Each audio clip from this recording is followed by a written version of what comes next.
What's up, guys? Welcome to my channel. I'm Musk, and today I'll share a bit of my experience in game development with Unreal Engine 5 over the past 4 months. To start, I chose the third-person template, which comes with a playable character, so you can walk around the initial map, jump, and explore the basics of the engine. I started with a dream I've had since I was a kid, to see myself as a playable character in a game. Thanks to today's amazing tools like Avaturn and the incredible MetaHuman, it's now easier than ever to create a character that looks just like you. While it might not be perfect right away, you can always tweak the skin later to get even closer to your real-life look. It's surreal! Then I discovered Meshy.ai, a platform to convert images into 3D models. From the start, I wanted to turn my dog into a playable character or companion in the game. Meshy.ai is not only incredibly easy to use, but also delivers high-quality results. And the best part, it's free to get started. If you're into game development or 3D design, this tool is a game changer. Sometime later, I discovered the website Hyper3D.ai and their app, Rodin, which is not only insanely accurate, but also completely free. On this site, I managed to generate a 3D model of my dog from a photo, and it turned out incredibly similar. It's the closest I've gotten so far. For now, I'm using the free version, which allows me to export models with fewer polygons and lower quality textures.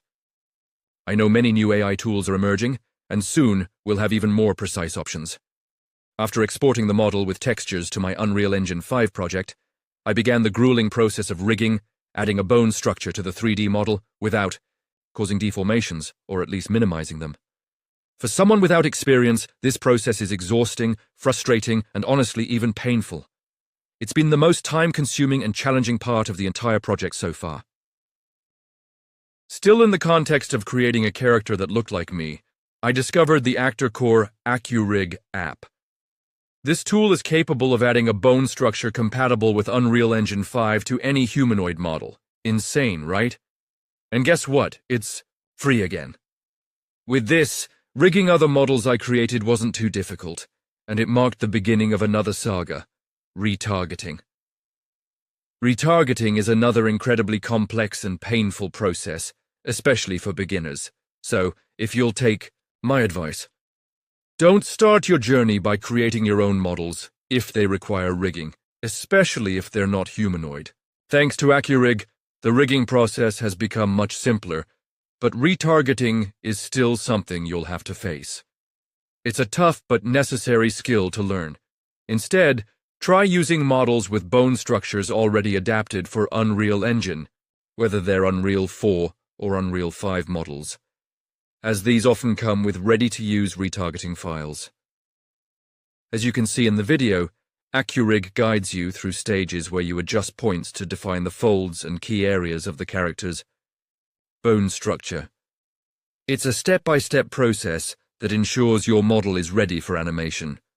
Once you've fine-tuned everything, you can export the model to Unreal Engine in .fbx format. This makes it incredibly easy to integrate your character into your project. Now, let's talk about why retargeting is so challenging. When you're working with custom models, especially non-humanoid ones, the bone structure might not align perfectly with Unreal Engine's animation system. This can cause deformations or weird movements during animations. That's why using pre-rigged models or humanoid templates can save you a lot of time and frustration early on. To wrap it up, here's my final tip. If you're just starting out, focus on learning the basics of rigging and retargeting with simpler models before diving into custom creations. Tools like AccuRIG are lifesavers, but they won't eliminate all the challenges. As you can see in the video, the process involves careful adjustments and patience. Once everything is set, simply export the model to Unreal Engine in .fbx format, and you're ready to bring your character to life.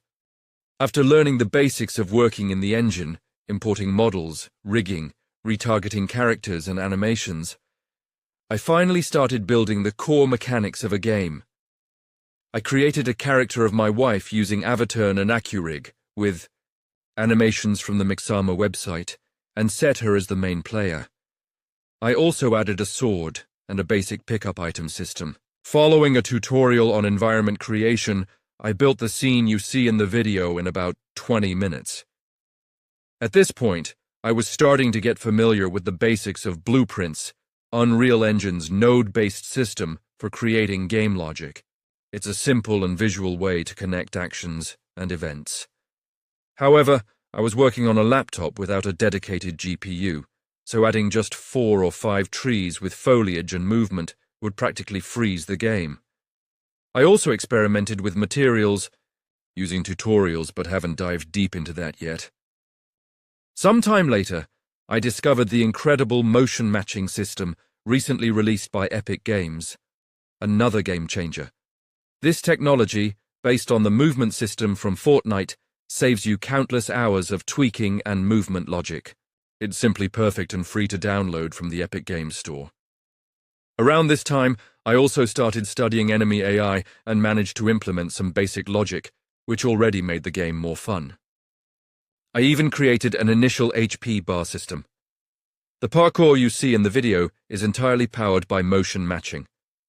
By this point, I also had a draft of the companion system where my dog could follow me around, and I created another model using Avaturn, this time my own character. It's amazing how far the project has come.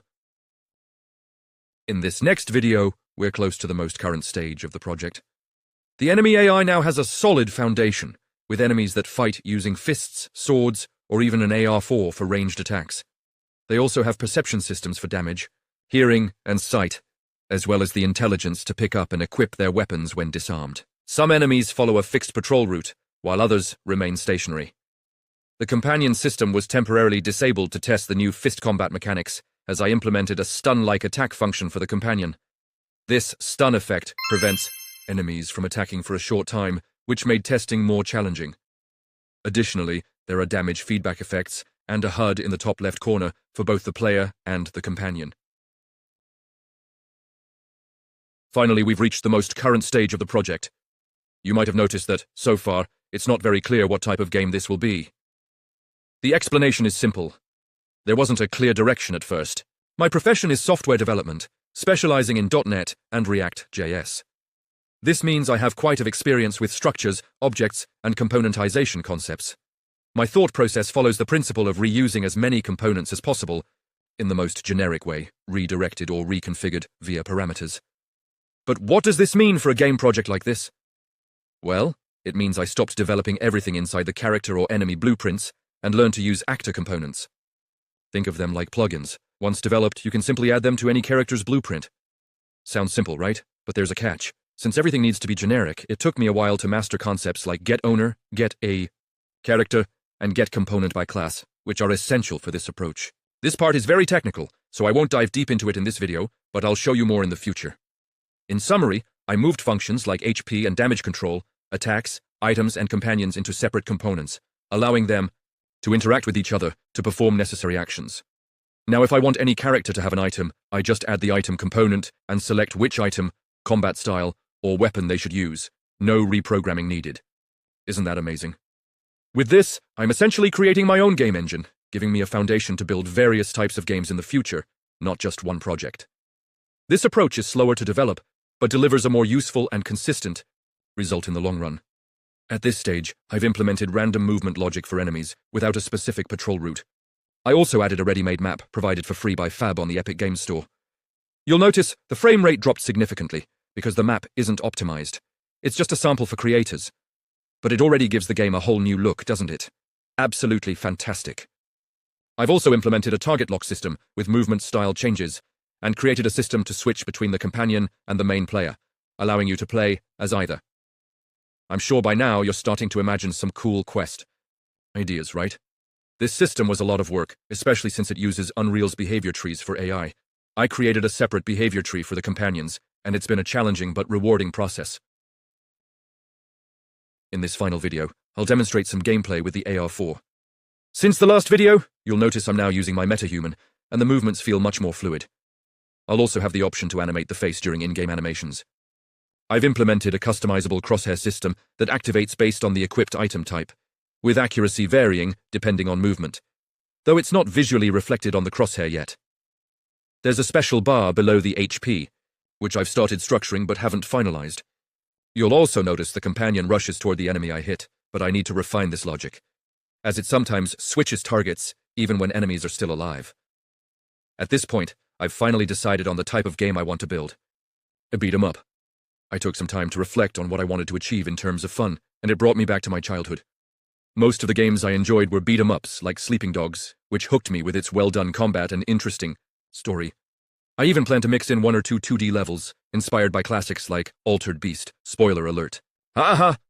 The beauty of game development is that there are no limits to your imagination. You can create whatever you want, and what you think is best will be the best for you. End of story. From now on, I'll be finalizing some parts of the engine, and focusing more on building the game's story. I'll post new videos about the development progress soon. Before I go, I want to share some thoughts. The gaming industry is providing incredible tools to make game creation easier, and these tools aren't just for games anymore. They're used in movies, commercials, interior design, and even real estate.